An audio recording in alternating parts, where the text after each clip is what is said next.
Hey everyone, welcome to Unwell and Unfiltered, the podcast where we talk about mental health, spill some tea, and remind you that it's okay not to be okay. I'm Arthi, And I'm Via. fellow humans navigating this wild thing we call life. We think it's not only important but essential to talk about mental health and shed light on resources that could be helpful for people going through a tough situation. So, whether you're thriving, surviving, or somewhere in between, you're in the right place. We're all about keeping it real and well and unfiltered. So buckle up and let's get into it. Today's topic is the closure of the 988 LGBTQ Hotline. All right, so some background. We both worked for the 988 Suicide and Crisis Lifeline, the LGBT youth subnetwork portion of it. So, how would you describe what the Lifeline is and does? The Lifeline is a very unique line. I don't think I've seen anything come close to what it does and what it stands for. It's this lifeline is for anyone who is going through an overwhelming time and they need support, and we act as that buffer there. I know And that like it says suicide in the line, so like I know that like when a lot of people reached out, they'd be like, "Oh, well, I'm not having thoughts of suicide, but I just need someone to talk to." And it's like we talk to yeah, people going through like a plethora of um different things, whether it's like bullying, whether it's like family, or whether it's suicide or self-harm. yeah, we definitely talked about different topics. I think I saw lots of topics from breakups to, like you said, loneliness and even thoughts of suicide themselves. And what I really loved about it is that you could really talk to people about their thoughts without any filter. They don't hold back. And it's Yeah. just a great feeling. Because they know that like we're not someone in their life, and like we're not going to judge them, and like when it comes to talking to people in your life, sometimes that can be really scary. I can totally understand that. Like I know that like people would reach out and they'd be like, yeah, I just needed someone to talk to who like doesn't know anything about the situation, like an outside person. Right. And I totally can get that. Sometimes you just need an outside person to like weigh in on what's going on. Or just someone to just like say everything that you need to say to and just be met with warmth instead of like being dismissed. Yeah. Um, So, what would you say it was like for us working the hotline? it was really the best job I ever had.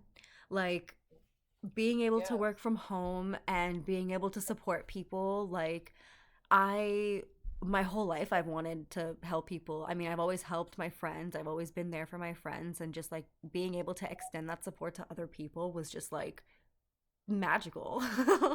Yeah, no, like it was the best job I ever had. I don't think I could see myself doing anything else aside from being there for people. It's just this feeling you get when you reach a point of a conversation where they're like, "Thank you so much for being here tonight. I don't think like I'd be okay if I Yeah. hadn't talked to somebody."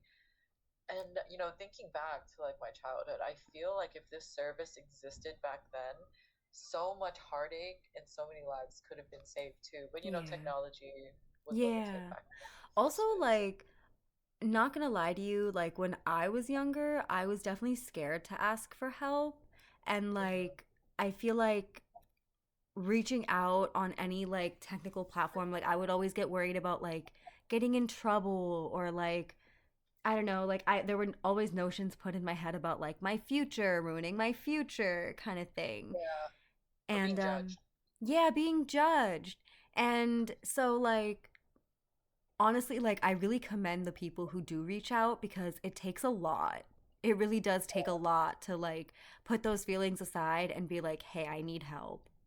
You Yeah, know? Um I think and like that layer of being anonymous too just really adds so much comfort when. yeah. Like you don't have to give us any kind of information that you don't want to. Like not even your name or anything, you don't have to. You're totally Yeah. welcome to say no. You can leave at any time. The ball is in your court. Basically, when a chat would come in, we would basically like assess for suicide, assess on if they harmed themselves, And then pretty much Mhm. from there, we would like talk to them about what's going on. And like, not everybody would have thoughts of suicide or self harm. So, like, we just want to make sure that people are safe. Once they're Yeah, safe, then we just get right into it. Um, exactly. And I wish I could tell, I could reach through the screen and be like, just answer the questions and we can move on to what we yeah. want to talk about. It's the questions aren't there to like piss you off or anything. It really is just a layer of safety because we don't know who we're talking to. I don't know if you're actively trying to harm yourself, Like and if you what you're are, doing like, on the other end. Yeah, we have no idea what's going on the other end. And sometimes people reach out and they actually have done something to harm themselves or have taken action to end their life. And some people, like, they just get frustrated that we even asked. And it's like, bro, this is the 988 Suicide and Crisis Hotline. Like, this is what we do. We need to make sure that you are safe. Like, our top yeah, priority is your safety. yeah. Like if you've done something to harm yourself, I'm not gonna sit here and be like, so tell me more about that situation. I While was you're like, like, yeah. yeah, Once we know you're safe, then we can get into the nitty gritty. yeah, Um, but like I had chats, like some chats really went in deep, and then some chats, like it was kind of all over the place. Some of my chats went from like 20 minutes. Some people didn't say anything at all. And I uh, feel bad for some people who like didn't say anything at all. It's like they must be so like anxious. They must tired be, and yeah, and yeah. anxious. And then some of my chats went really long. Like I had some chats that went on to be 2 hours, 3 hours. I think the longest chat I had was 4 hours long. I ended up Yeah. being up from like 3 a.m. until 7 a.m. Oh my gosh.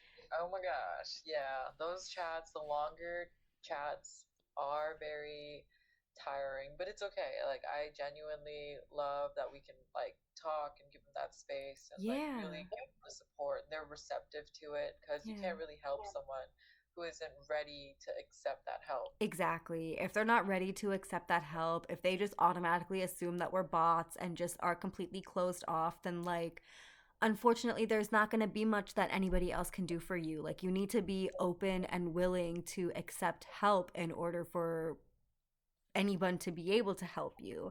And it can be hard to Yeah. get to that point. Like I don't say that with judgment. Like it can be Oh, really hard to get to that point. It's not easy to talk about what you're going through and to ask for help for a lot of reasons. yeah. Um And I think even reaching out for help is like that yeah. step to planting that seed that will grow into this, thing one day. But Yeah, for sure. So the hotline closed in July. So, or not the yes, hotline, but like the LGBTQ subnetwork closed in July. So, how would you say things have been like for you? Like how would you say things were for you when it closed and then since then? like I can't even begin to imagine what other crisis counselors had to go through with this line being closed because when the line closed, over 500 crisis counselors got let go, and we were Yeah. seeing act like crisis counselors who worked for the sub network reach out themselves like during the Yeah. last month and asking for support. So that was just I, but for me, like I was in the middle of selling my house and I eventually sold my house right when they announced the closure of the sub network. And the goal was to buy a bigger house for our family, but we weren't able to do that That's because of the closure. crazy. That just goes Yeah, to and then, show how much it was a surprise for all of us, how much like none of us had any idea that this was coming. Like you were ready for an expansion, you were ready to like move forward, and then suddenly like everything came to a halt. a complete stop, and I had to move back into my mom's house, and that is already, or I maybe back then it was a very incredibly unsafe place for me. So there were so many nerves with moving back Yeah. into my mom's house. So now I'm here and I'm still trying to figure it out, but things are still What's it been really like for you being there? uh I mean, there's like waves of hopelessness, waves of like Yeah. feeling trapped, and It's a there's big like change. small glimpses of like things getting better, but lots of like hopelessness, I'd say, Yeah. for closure. I mean, not only for my situation, but like just for the world in general. Like I this think service brought together such a beautiful community and it had to be disbanded for budget reasons, which isn't fair to the people who call in and also the people who serve the line. I think a lot of Yeah. people resonate with that hopelessness, and I think like me too, like I really resonate with that hopelessness. Ever since the line closed, it's as if like it was only the LGBTQ hotline that closed, and it just feels like this country doesn't care about LGBTQ people or like its youth. And that just really breaks my heart because like the demand was there. I always say to everybody, like I've talked about this to everybody in my life, and like it just breaks my heart because the demand was there. There were so many LGBTQ youth who reached out, and like how can you take this resource away from youth who really really need this? There's we were trained in things that were specifically LGBTQ related, and like it was things like we had specific HIV/AIDS training, like we had training on like what like a transitioning trans person might be going through, or like other LGBTQ topics that like maybe other people are not necessarily like that other people don't even think about. And Yeah. yeah, it just really breaks my heart that like this resource that was specifically for the LGBTQ. I mean, it's not like there aren't that many resources out there for LGBTQ youth and LGBTQ people in general. We will talk more about resources later, but Yeah. there's not a whole lot out there for people. And now like this one resource that was like specifically for LGBTQ people who are having thoughts of suicide or in a crisis, and like you're taking that away from people, and like what does that say? Like what does that say about your feelings towards that group of people?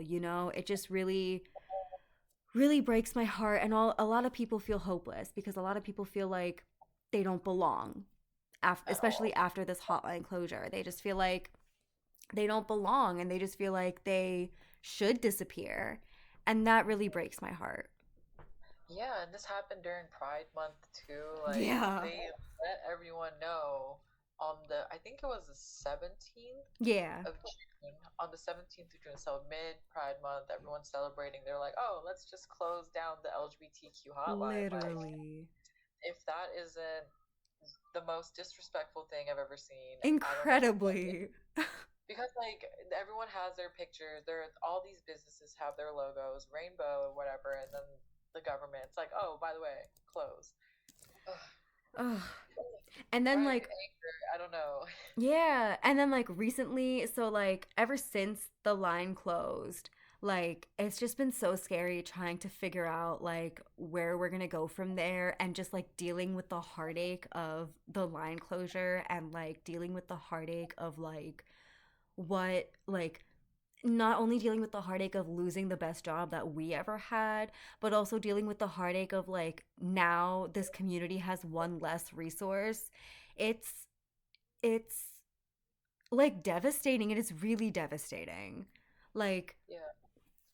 I have shed so many tears over this. Like nobody gets it. Like I've shed so many tears over this. It's Yeah. unreal.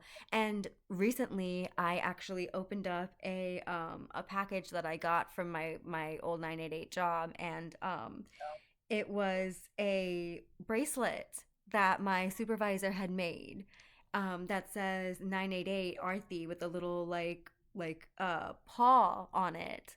And it's so cute, and basically it's like a little inside joke because all of our names on like our teams groups, all of our names were cat themed. So Yeah. I just think that's really really really cute. That's what And I'm saying. Like this job was not a job. It was more than that. Like if you wanted to feel cared for, valued, and just accepted as a person, this was it. Like they really went out their way to it was make a us real all, community. yeah, like it was very healing, very affirming, and I don't know, I just miss it I so miss it a much. lot. I miss it a lot. And like it's just been such a big change not working for the hotline anymore because like I don't know, like I always wanted to help people, and like Always. I just felt like I was doing what I always wanted to do. I never thought that I would ever have this opportunity to be able to help people and actually, like, I just felt like I was in a position in my life where I was actually doing okay. Like, I was Yeah, doing what I wanted to do, and I was able to be in a spot in my life where, like, I was doing okay. But then they just, like, they took it all away. They yeah. took it all away. It's been very scary, nerve-wracking, and there's just so many things. Like, yeah, I've been nervous about like whether it's financial or like the Yeah. future. It's just so uncertain with everything else on top of it. It just feels like we're so trapped.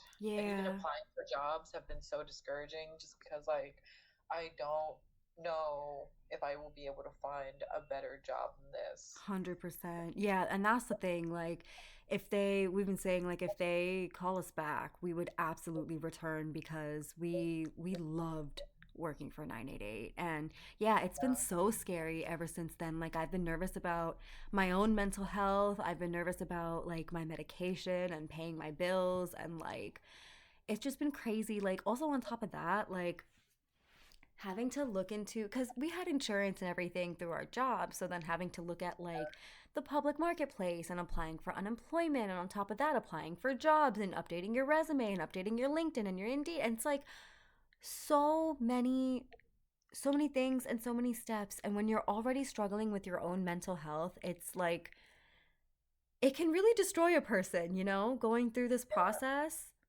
trying to find a job and being rejected and being ignored. Like, Yes. it really Yeah. can. And I know that, like, you were telling me too that, like, you also have had like a similar experience in your like job hunting, right?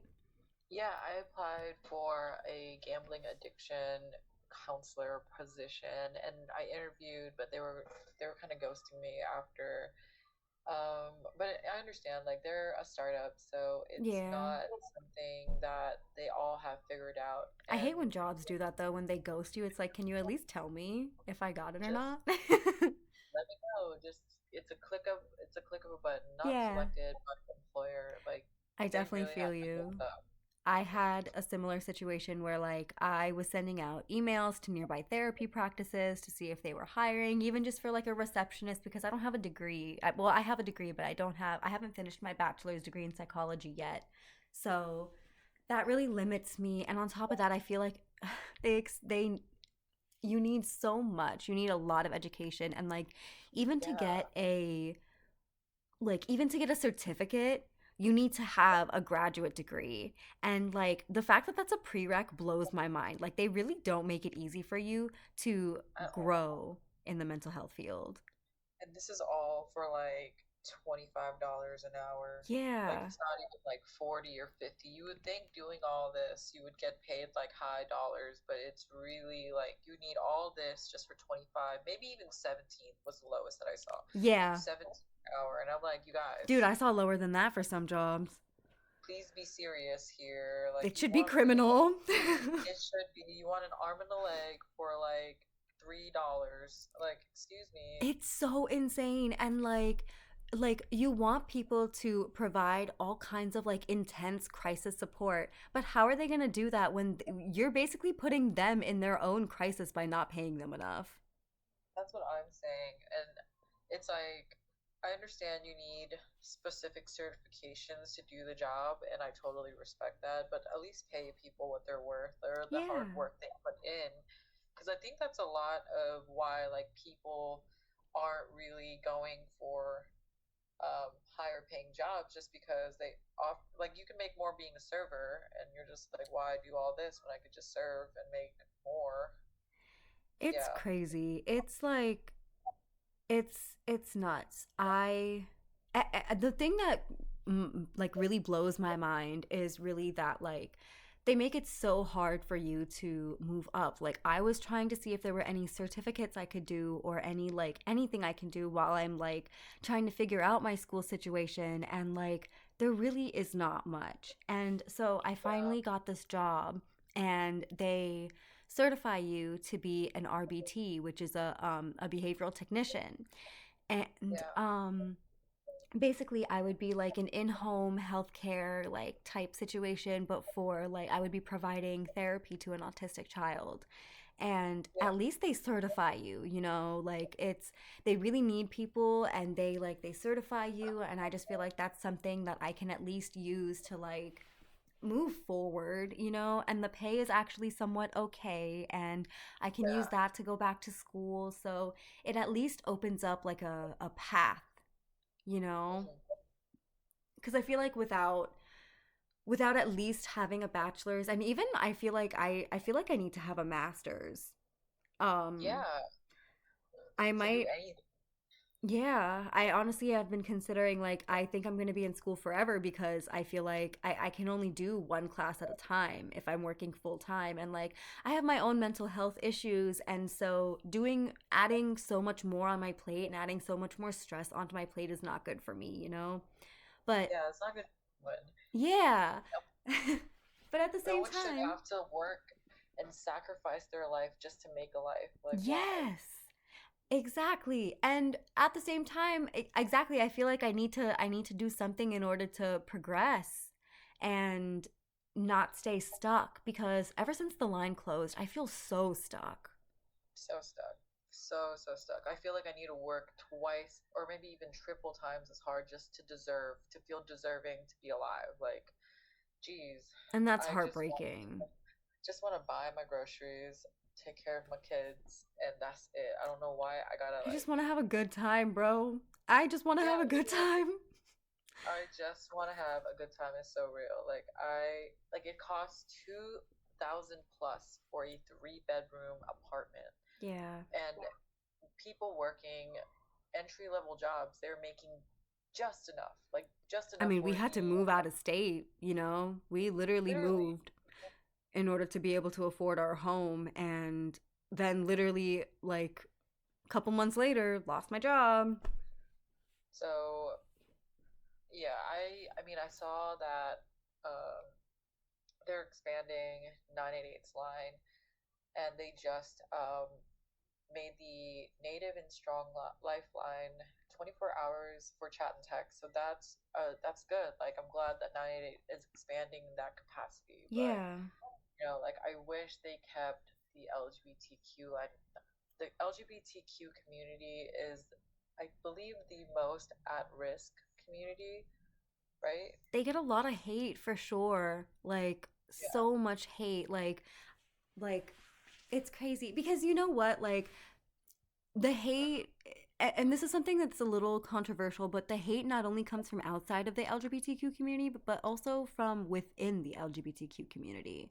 And yeah, dealing with that can be confusing, and sometimes like people outside of the community don't understand when there's hate in the community, if that makes sense. And like they just need someone to talk to about that. And like I get it cuz I've been there. Like I was once friends with this girl who is a lesbian, and when I came out as bisexual, she at first I thought was there for me, but then over time I found out that she was like incredibly like hateful about me being bisexual, and she's incredibly biphobic, and it got to the point where she was like harassing me for months, and I was losing my brain cells, and I yeah. had to take her to court. And I remember that. That was scary. it Like was it so was. scary. I think she was putting your email in different subscription services She to was. really like. She harassed you in so many ways that was inhumane, and There were I. threats not only to me but like my family and friends, and like I ended up having Mhm. to tell my parents, and then like we ended up taking her to court because I literally couldn't deal, and she It was was not stopping. bullying. It was bullying to the max. Like Yeah. this, you would see this in like high school, but we were adults, and she Mhm. was doing this. And and yeah, and I think a lot of people don't understand that like hate can come from inside the community too. And they didn't understand like, well, how can she be biphobic when she's a lesbian? Like people don't, they have a lot of questions they don't understand, and it's I mean, I don't mean to say that they shouldn't have questions, you know, but it just becomes a little exhausting when people don't It's get it. so exhausting. Yes, I agree. Like there's no reason for hate to exist within the community, but it does, unfortunately.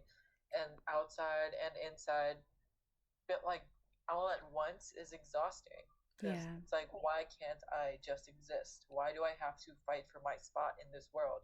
Yeah. Why can't I just be here and be loved? Like the hate is very unnecessary. That's very traumatic for not only that individual but the entire community itself. It just makes no it honestly doesn't make sense to me. I just don't understand why? Like, what does it impact anybody else other than the person who is themselves part of the community? What does it impact anybody else? Who cares? You know? Why is it I so serious to everybody? It just doesn't make sense. And the history behind like queerness, like it breaks my heart. After the line closure, I really immersed myself in queer culture and like watching movies, watching documentaries, watching shows, reading books, reading poetry, and like the history of queer culture, it just breaks my heart how like, over time just like we still are. I mean, it's gotten better, yes, but still mhm. we clearly are not accepted. We're not there yet. Whatever, wherever it is, we're not there yet. It's just history keeps repeating itself in different formats, Yeah. and I it's like you would think we would learn by now that people should be allowed to exist, but hate just keeps evolving in different ways, and it's like, bro, like find something else to do with your time. Why bully Literally. people? Like you could do anything else. And I think it's just people are afraid of what they don't know. Like they Mhm. don't know and they categorize it as a threat, but it's has nothing. They make things that aren't about themselves to feel Yes. important. I'm like, listen, like you're important, I'm important. We both deserve to like take up space. Like, I but don't, wumbo, you wumbo, he, she, yeah, we wumbo. like get out of my bubble, dude. Like go worry about your bubble. That's what people don't understand. But Yeah. Especially like the whole trans debate. Like my heart really goes out for people who are like, yes, the LGB does have a hard time, but trans people and intersex people really do not understand and really like give a lot of hate towards trans people and intersex people, and like you said, it's really like they don't understand, and because they don't understand and don't resonate, they default to hate. And it's like, yeah, I just, why is that your default, bro? Like, I just don't yeah. understand. But if there's anything I can say to anyone, I would say like when people feel a certain type of way about something, instead of asking them questions to understand this part of themselves, they project it onto the world in different formats, but it's no one's fault. Like how they treat people is a direct reflection of themselves, Yeah. and not like the, I guess, the person that they're targeting. Yeah. Like It's this is never it, you. yeah, It's, literally it's not you, it's not your fault. Like this is just them. It's a them thing. yeah. You deserve to be who you are. Like, no matter what that entails, you deserve to be who you are and you deserve to express yourself authentically. And it took me so long to get to a point where authenticity was my most important, because for so long I feel like I was a people pleaser like when I was younger, and then I became angry honestly that I was a people pleaser. Yes. And then honestly, after working for 988, I realized that like authenticity is really what matters to me. Authenticity and Yeah, justice are two things that really matter to me. And I think absolutely. 988 really brought that out in me.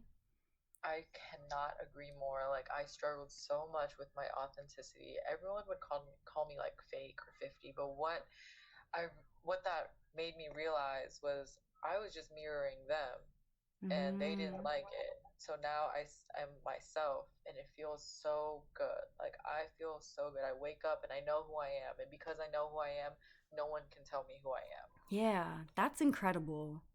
That's really Yeah. incredible. I know for me, it's something that I work on every single day.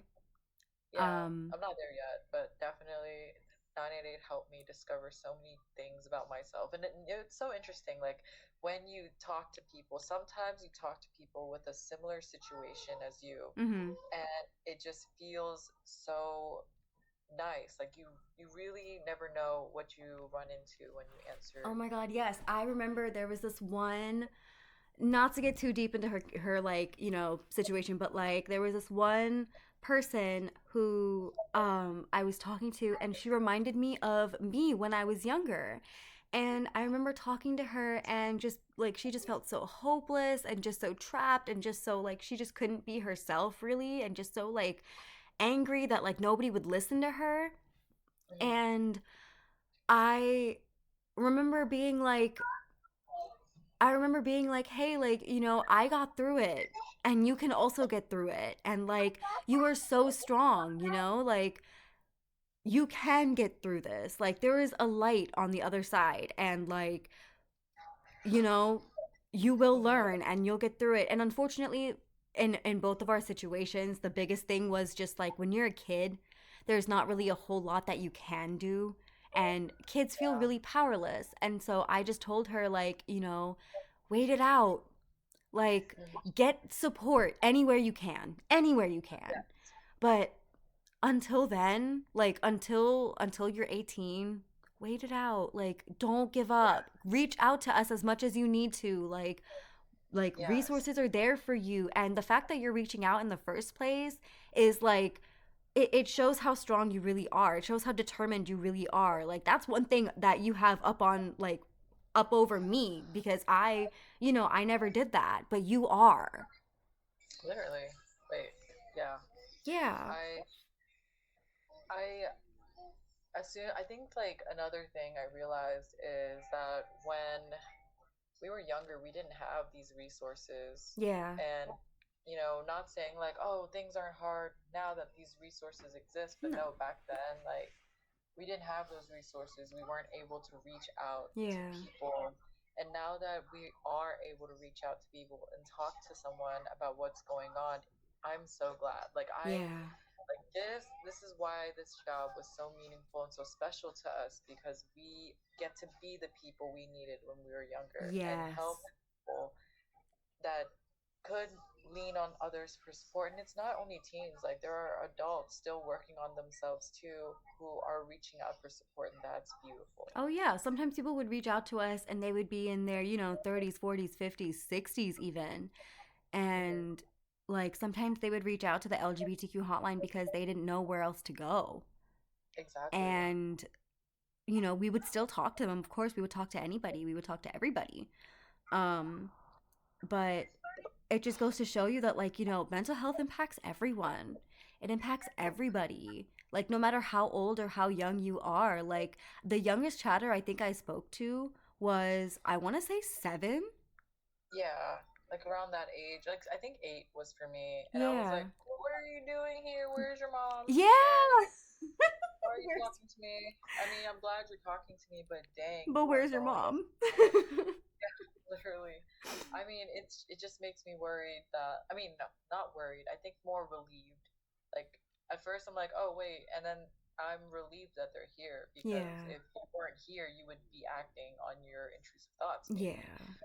or just feeling trapped and having to go through this alone, and no one ever deserves to go through this alone. And that's the thing, is like, anybody going through anything alone, you're not. Like, you're simply like, what you're going through, you are not the only person going through that. And like, having community and having people to relate to, I just feel like is so, and having that validation of like I am doing my best. Like, I'm doing everything I can, is so important, I feel like, because people get so lost in hopelessness. And Yes, when you don't have hope, it can really um what's the word? It can really become like detrimental. Like, you don't want to try even. Like, what's the point? yeah, and people think like, I mean, I also am guilty of this way of thinking. It's like, I'm gonna die anyway, so what's the point of even trying? But Yeah. as I left the traumatic, environment and got to explore the world and see things for myself, it made me realize it's like we are gonna die anyway. So why rush it? Yeah, why Why? rush it? And you know what? We might as well make the most of what we have here Yeah, for as like long as we can. this is the only time we get to live as this person in the situation with these problems and challenges. And I know that sounds like crazy, like, oh, there's problems and challenges, but those problems and challenges are what makes our life unique from each other. And it's also not everything. Like those problems and challenges are not your whole life. It's just temporary Exactly. and like there's other things like that's why like having fun is so important to me because it gives me other things to focus on. It gives me other like motivation and hopes and something to look forward to, you know? Yeah, literally. And I love that we are able to create our own experiences for ourselves. And as I am walking on my self-development journey, a definition the definition of insanity really stands out to me because the definition of insanity is you what was it? You Doing can't do something. this. It's so funny. My dad literally drilled the definition of insanity into my brain. Doing the LOL, same yeah, thing like over and over again, expecting a different result. yeah, Shout out to I dad. yeah, no, that definition, like, it just taught me so many things where it's like, you're right, I can't do the same thing and expect different results. And ever since I started doing different things, and when things stopped working out for me, I just do something different. And from Yeah, there, my life became different. I got different results. I got different things. And when things aren't working out, I yeah. go back to the drawing board. It's the And truth. Like, if you continue doing the same thing, you're gonna feel stuck. You have to do something different in order for something different to happen. exactly. And I'm really grateful that we have this space to even talk about it and reflect about it just because, like, it really shows you how much you've grown when you really reflect on how far away you've walked from that person you didn't want to be anymore. You're right. You're so right. So, what would you say are, I know earlier we had mentioned resources, how there aren't really a whole lot of resources, but what are some resources that could be helpful for people, especially now that the line is closed? So, luckily, the Trevor Project is still open and it's a great general resource for LGBTQ plus youth. And it covers so many different topics, including allyship, coming out, intersexuality, more specifically on different identities or other sexual orientations, mental health community resources. Plus, they have an online community as well as the ability to talk to an online crisis counselor ages 13 to 24. And you can find more about their services at the trevorproject.org. We love the And Trevor I, Project. what? I was just saying, we love the Trevor Project. Yeah, we love the Trevor Project. And I think there was like the Trans Lifeline too. Sorry.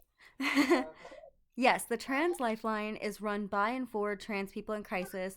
They have online resources as well as a phone hotline, just like the Trevor Project, but it's specifically for trans people. Um, they also have a resource library, which includes specific topics like allyship, gender transition, definitions, wellness, immigration, justice, social identity, surviving violence, trans culture, ID change library, supporting a trans loved one, tucking and binding guide, and a lot more. And you can find out more at thetranslifeline.org.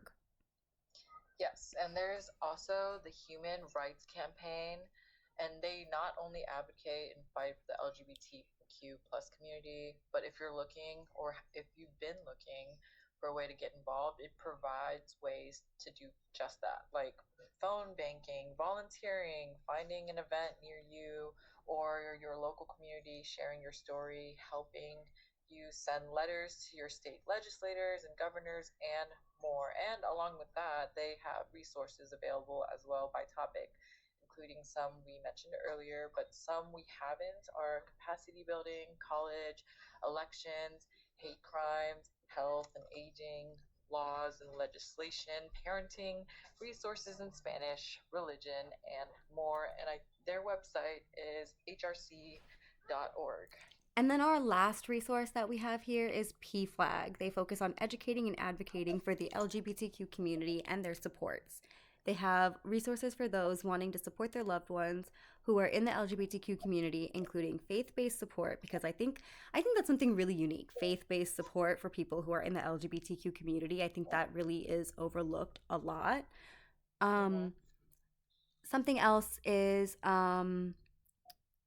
let me see, faith based, and they include things like resources for people who consider or considering coming out and finding community.